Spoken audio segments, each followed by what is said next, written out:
ఆయన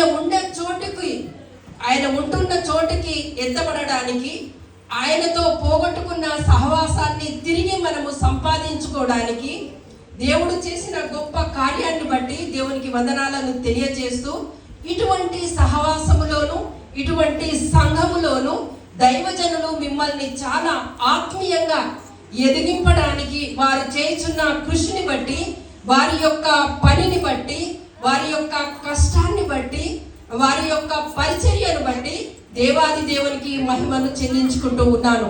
ప్రియమైన దేవుని బిడ్డలారా, నేను కూడా ఈ యొక్క సువార్తను నేను వాక్యం చెప్తాను, చిన్నగా ముందు నా సాక్ష్యాన్ని కూడా చెప్తాను. దేవాది దేవుడు నన్ను కూడా ఏర్పాటు చేసుకున్నాడు. తెలియని రీతిగా మనలందరినీ కూడా తల్లి గర్భంలో రూపింపబడక మునిపే మనలను ఏర్పాటు చేసుకున్నాడు దేవుడు. మరి మన దినములు ఒక్కటి కూడా కాకముందే మన గురించి ఆయన గ్రంథమందు లిఖించుకున్నాడు. 139వ కీర్తనలో మనం చూసినప్పుడు, నేను కృంగిన రోజున దేవుడు నన్ను ఆ యొక్క అధ్యాయం ద్వారా మాట్లాడి నన్ను బలపరిచాడు. నేను చదువుకుంటూ ఉన్నటువంటి రోజుల్లో చిన్నగున్నప్పుడే ఎందుకో కానీ ప్రభు యొక్క ప్రేమ, ఇప్పుడు ఆ బాబు చెప్తూ ఉన్నట్టుగా నా యొక్క హృదయంలో ఎంతో అంటే దేవుని కొరకు బ్రతకాలి, దేవుని కొరకు జీవించాలి అని చాలా తపన ఉండేది.